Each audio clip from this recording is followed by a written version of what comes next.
Muito bem, pessoal, estamos de volta com o Giro do Boi e hoje o programa é mais do que especial.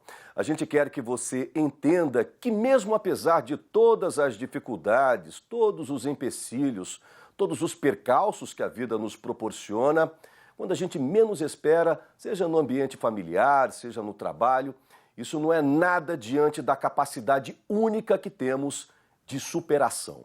É por isso que convidamos para dividir um pouco de suas aventuras, vitórias e conquistas, um dos palestrantes mais requisitados no Brasil e no mundo quando o assunto é superação, o navegador e escritor Amir Klink. E ele está aqui hoje, nesta manhã de segunda-feira, no programa Giro do Boi. Gentilmente veio nos visitar o próprio Amir Klink. Quem é que nunca ouviu falar nesse navegador aqui? Tem histórias maravilhosas no auge dos seus 62 anos, de muita jovialidade e experiências. Ele continua viajando o Brasil e no mundo, deve fechar o ano que vem com ao menos 3.000 palestras em mais de 30 países.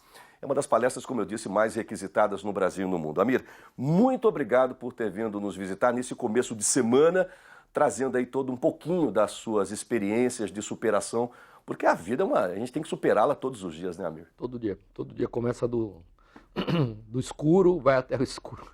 Eu gosto muito de madrugar, comecei minha vida no campo profissional, comecei mexendo com vaca, com gado girolando, não deu certo, mudei para búfalo, e foi uma grande escola porque eu acabaria fazendo hoje, que é o processo de construção, gestão das embarcações. Olha só, gente, e coincidentemente eu nem sabia que o Amir, ele é pé vermelho e pé rachado, ele tem unha embaixo da terra, ele mexe o doce no campo, ele já produziu leite, ele já criou gado girolando, ele já criou búfalo, ele já domou boi, puxador para carro de boi, né? Conta pra gente como é que essa história Era para a festa do Divino em Paraty, toda vez que a gente ia, tem um momento em que é feita a doação de carne para os mais pobres, era uma tradição da festa do Divino, e os carros de boi vinham do Vale do Paraíba, a gente ia buscar em Cunha, Guaratinguetá, não sei o que. Eu falei, não, nós vamos usar boi daqui. E aí eu aprendi a amansar boi, a gente já deixava os bezerrinhos com a canga acostumando, e no final a gente amansou umas 4 juntas de búfalo Jafarabade, que é um búfalo grande, e era um sucesso no meio da festa, no meio da cidade, aqueles bois pretos enormes, lá o pessoal assustava. O búfalo é muito bonito, né? O búfalo é muito bonito. E muito dócil, muito manso. Precisa ter uma técnica de manejo para não deixar ele adquirir hábitos próprios, mas era muito bom.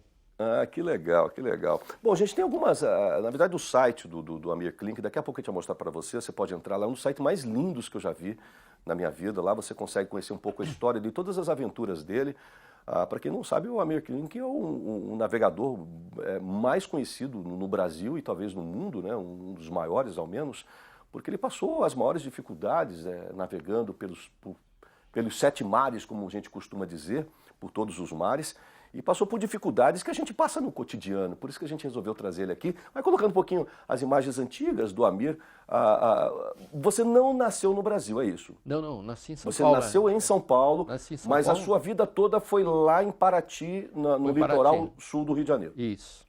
Tá, e isso aqui foi quando você chegou na região. A construir o barquinho a remo. Aí, essa época você mexia com búfalo ou com... Essa era a época que eu mexia com gado, feijão, lavoura, plantei fumo, milho. Já pegou na enxada, Amir? Já. A roça de Paraty não é mecanizada aqui nem estado de São Paulo, Mato Grosso, que é tudo plano. Lá é duro. O mato cresce mais rápido do que a gente. Então você tem que correr atrás. E aí nasceu a ideia de fazer um barquinho a remo para atravessar o Atlântico. Ninguém tinha conseguido atravessar o Atlântico Sul a remo. E vários morreram no Atlântico Norte. E aí eu me apaixonei pela ideia. São preparativos. Vai passando mais rapidamente. Eram as comidas que eu levei durante para poder fazer 10 dias. Um Fiat 147. Transportei, fiz o barco no Rio e transportei, né? Fundi o motor desse Fiat. Ele não aguentou. Mas era um carro guerreiro, eu lembro. Esse era chegando no Brasil depois de 100 dias e 6 horas remando. Coisa, rapaz. Foi o momento... Você foi a primeira pessoa, a primeira brasileira a conseguir fazer essa travessia. Ainda é o único. E o único ainda. No mundo, né? Esse ano teve 2 travessias a remo do Atlântico Sul, mas foram em duplas. Uma não deu certo, tiveram que pedir socorro, e a outra fizeram em 88 dias. Que coisa, hein? Vai passando essas imagens, por favor. Uma das raras fotos que eu fiz durante a viagem, perdi a máquina. O barquinho hoje está no museu lá em Santa Catarina. Está no museu ele? É. Quando você chegou no Brasil, E os esse foi marinheiros... o desembarque na Os Bahia. marinheiros de Salvador, na Bahia, foram te Tinha receber. 2.000 pessoas lá gritando. Lá Vai passando, por favor. confusão. Eu queria. Você lembra que ano que foi? Foi em 84. 84. Eu queria estar lá. Eu estaria lá te aplaudindo, com certeza. Tá, te E aplaudindo. daí para frente eu comecei a me dedicar a projetar e construir os barcos, montei um estaleiro. Hoje a gente atua em vários lugares no Brasil e produz barcos para o mundo todo. Bacana, bacana. Essa é uma época passada, rapidamente a história dele. Agora, as grandes dificuldades elas vieram depois dessa primeira travessia única no mundo até hoje, a remo, né? Depois disso vieram alguns... aí você resolveu, falou, não, eu posso ir mais além. E você foi mais além, né, Amir? Bom, foi uma grande escola, porque no começo todo mundo, você é louco, vai morrer, ninguém aguenta remar um oceano inteiro, de um continente até o outro. E eu tinha feito um barco para não capotar, porque eu sabia que todos os que morriam porque o barco capotava. E um cara de São Paulo um dia falou, não, você está errado, você está fugindo do problema, você tem que conviver com o problema e resolver. Vou desenhar um barco feito para capotar. E assim eu capotei de verdade, mas o barco tinha sido projetado para capotar. Quando eu quis ir para a Antártica, todo mundo falava, você é louco, você vai morrer, um veleiro na Antártica é um barco pequeno. Ele vai ficar preso se o mar congelar. E eu, de repente, falei, quer saber, vou fazer um barco para congelar. E eu fui lá com o objetivo de ficar 15 meses. E fiquei os 15 meses lá. O barco ficou sozinho? Sozinho. No meio da Antártica, congelado? Mas eu levei 3 anos de autonomia. Levei 36 meses de autonomia para a eventualidade de ficar preso um segundo inverno ou um terceiro inverno. E também foi uma grande escola. Meu objetivo era possuir o tempo. E eu descobri que a gente não pode possuir o tempo. É uma ordem que nunca o ser humano... A gente não pode possuir o tempo. Nunca. É a única coisa que o ser humano nunca vai possuir, nunca vai dominar, é o tempo. O tempo é irreversível. E aí eu descobri que quando você está sozinho num lugar desses, você descobre quem são os seus provedores. Nós temos... São milhares de pessoas que a gente não remunera, não agradece, não conhece, não cumprimenta, mas é graças a eles que a gente tem conforto. Quer dizer, quando você começa a entender, quando você é obrigado a cuidar do teu esgoto, fazer a própria água, o próprio calor, produzir a própria energia, você começa a enxergar quanta gente trabalha para a gente em silêncio. E o tempo se tornou escasso e aí passou muito rápido. Um ano na Antártica passou como se fosse um fim de semana. E eu adorei a experiência, falei, não, quero fazer disso o meu trabalho. O Amir, pessoal, como eu disse, o site dele é completo, tem tantas informações lá, uma delas me chamou a atenção. Ele conseguiu viver ao longo de tanto tempo com 2,5 litros de água. 2,7. 2,7, pouco mais de 2,5 litros de água por dia para beber, para cozinhar, para tomar banho. Como é que foi essa experiência? Bom, eu acho que a grande escola da eficiência, da excelência é a escassez. É a escassez que ensina a gente. Quando a gente tem tudo à disposição, a gente não faz nada direito. E num barco a remo, você convive, dialoga com a escassez o tempo inteiro. Eu não tinha espaço para redundância, não tinha espaço para errar também. Então eu levei tudo contadinho. E foi engraçado porque depois de 100 dias, quando eu cheguei na Bahia, sobrou 1,5 litro. Um amigo meu falou, nossa... Você chegou só com 1,5 litro de água? 1,5 litro de água. Se você errasse mais um dia... Se eu demorasse mais uma semana... Mas foi tudo calculadinho. Eu falei, tá louco? Eu errei nas contas, eu queria chegar com 0. Porque esse 1,5 kg de água eu remei da África até o Brasil. Meu plano era chegar com 0. Eu devo ter errado em algum lugar. Aí ele falou, por que você não levou 100 litros de reserva? Eu falei, tá louco, 100 quilos, eu estou remando. Aqui não põe um pouquinho de cada coisa. Não, como eu falei, não tem espaço para redundância. Que coisa, hein? E eu acho que esse convívio com a escassez, e o homem do campo convive com a escassez o tempo inteiro, convive com a natureza, nesse assunto que eu ia uma tocar. super escola. Era isso que eu ia tocar. A gente produz alimentos todos os dias, né? E o pessoal sabe, a gente alimenta, Amir, não sei se você sabe, o Brasil é um dos principais produtores de proteína animal do planeta, né? E a gente aqui está fomentando todos os dias a produção com eficiência. Planejamento, gestão, sanidade, nutrição, genética, manejo, mercado, etc. A gente chega a enviar, por exemplo, comida, não sei se você sabe, para os pilotos da Força Aérea Britânica. Tem carne brasileira que vai parar no Palácio de Buckingham para alimentar, fazer um churrasco para a Rainha Elizabeth. Então você vê a importância que a gente tem. E tudo isso, o motivo de você ter vindo aqui nos visitar, te agradeço mais uma vez a nível nacional, é justamente isso, mostrar que para todo e qualquer tipo de atividade, a gente tem que ter foco, objetivo, força e fé, acima de tudo, né, amigo? Dedicação também. Tem que acordar cedo, tem que suar a camisa. No mar nada acontece, você tem que ser pontual. Quando você vai fazer eu fiz 2 vezes uma volta ao mundo que ninguém fez até hoje, contornando a Antártica. A viagem mais dura, mais difícil. Qual era o grande desafio? Não era só as ondas de 20 metros de altura, as tempestades, é a pontualidade. Tem uma época para começar e uma época para terminar. É uma região onde não dá para navegar no escuro à noite. Então você só tem 24 horas de sol num período pequeno do ano, 95 a 100 dias. Eu tinha que fazer a viagem em menos de 93 dias. Então eu tinha um compromisso, não era pessoal só, era um compromisso astronômico. Tem o dia certo para começar e o dia certo para terminar, porque depois começa a ter noite. Quer dizer, depois do solstício de verão, em 21 de dezembro, 45 dias depois começa a ter noite.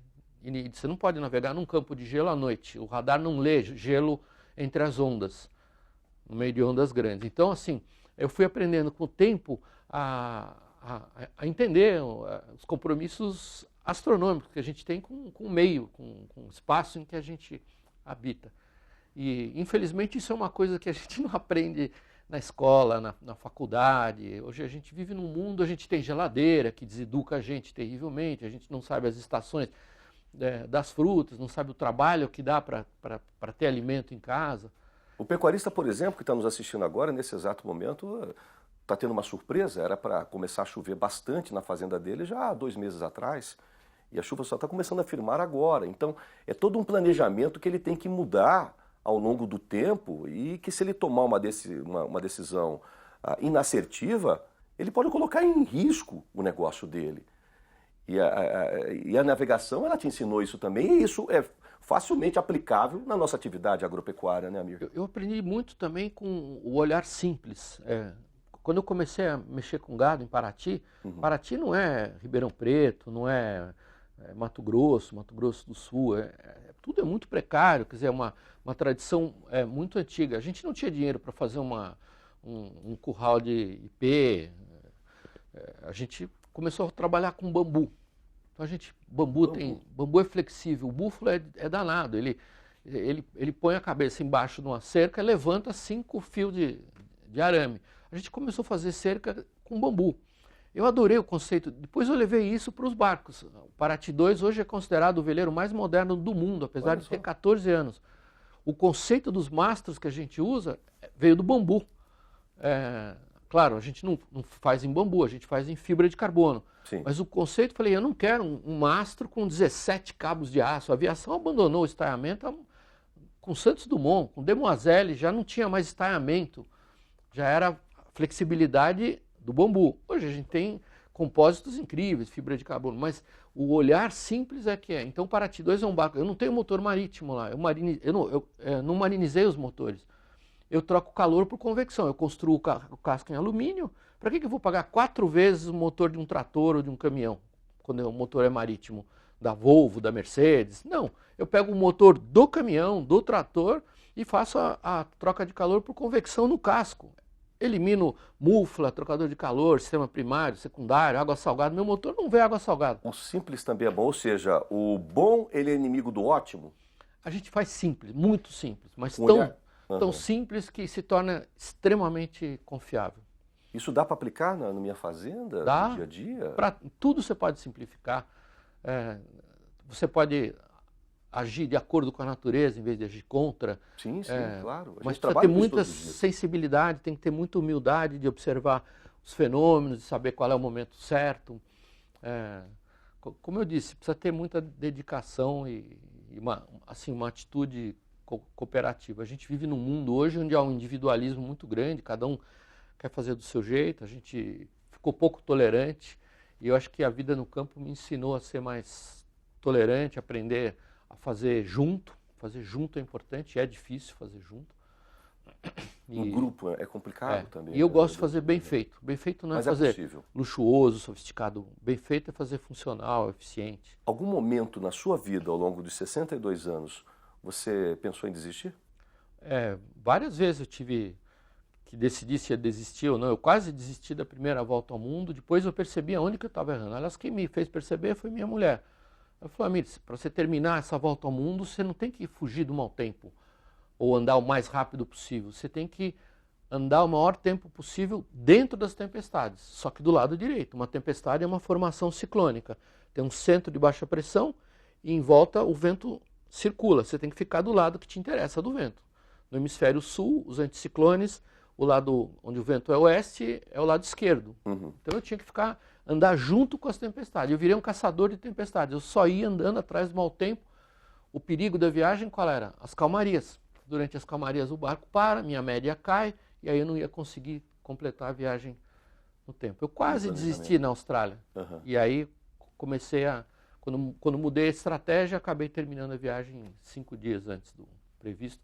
E aí eu descobri que é muito gratificante, não é fazer coisas espetaculares, é muito gratificante cumprir a sua missão, executar o plano, alcançar a meta. É uma coisa prosaica que qualquer produtor rural faz toda semana, todo dia, qualquer contador, qualquer bancário, mas cumprir a meta é um troço gratificante. Bom, pessoal, o Amir Klink, depois dessa aula aqui, eu estou sinceramente emocionado aqui em estar do lado dele. Eu tenho certeza que você que está em casa nos acompanhando também. Jamais desista, pelo amor de Deus. Ele vai palestrar agora, como eu disse, né, ano que vem ele deve fechar mais de 3.000 palestras em quase 40 países no mundo todo. Ele vai palestrar no dia 5 de dezembro, lá em Campo Grande, capital de Mato Grosso do Sul, no encontro de gestores, com o tema O Sucesso Deixa Rastros. E deixa rastros, e positivos também, né, Amir? Eu acho que a gente acaba contaminando outras pessoas com o modo de fazer, para o bem e para o mal. O legado que a gente deixa não é só das obras que a gente faz. Mas é as coisas que a gente deixa que transformam, que influenciam outras pessoas. E às vezes o legado também é feito daquilo que a gente não faz. Não errar, não machucar, não ferir, não afundar. Então eu tenho assim, bastante prazer hoje de poder trabalhar com uma equipe muito simples e muito competente. Por exemplo, a pessoa que cuida do lindo site dele lá trabalha com ele há mais de 3 décadas, viu, pessoal? E se você, pecuarista, que quer dar uma injeção de ânimo, energizar a sua equipe, quer que o Amir vá até a sua região, dar essas palestras lindas que ele tem, são mais de 30 de vários, sobre gestão, sobre planejamento, sobre motivação. Entra no site dele lá que estão todas as informações lá, tá lá, amirklink.com.br, um site lindo, lindo, lindo lá, e conta a história desse navegador aí, ó, insuperável lá, e que hoje deu o prazer e a honra da sua visita aqui no programa Giro do Boi. Prazer estar no seu programa, Mauro. Muito obrigado de coração, Amir. E saiba que a gente já está muito mais energizado a partir de hoje com essa entrevista linda que você nos concedeu agora. Estaremos lá em Campo Grande. Lá no dia 5 de dezembro em Campo Grande, tá bom, pessoal? Obrigado, viu, amigo? Seja bem-vindo lá em Paraty, na Marina do Engenho. Lá é a nossa... Marina do Engenho, Paraty. Eu vou lá te visitar. Trabalham 750 pessoas lá que ganham mais do que o meu gerente de banco. Nossa, que lindo! É um trabalho que a gente faz de compartilhamento de barcos e gestão de barcos de terceiro. Marina do Engenho, é um antigo engenho de cachaça. Olha, se Deus quiser, vai voltar a produzir alambicar de novo em 2 ou 3 anos. Aí o canal rural vai lá para mostrar como é que se produz uma boa cachaça também. Eu também gosto, não tenho tempo agora, mas se Deus quiser, em 2 anos a gente vai estar produzindo. Opa, que maravilha. Obrigado, amigo, como sempre. Muito prazer.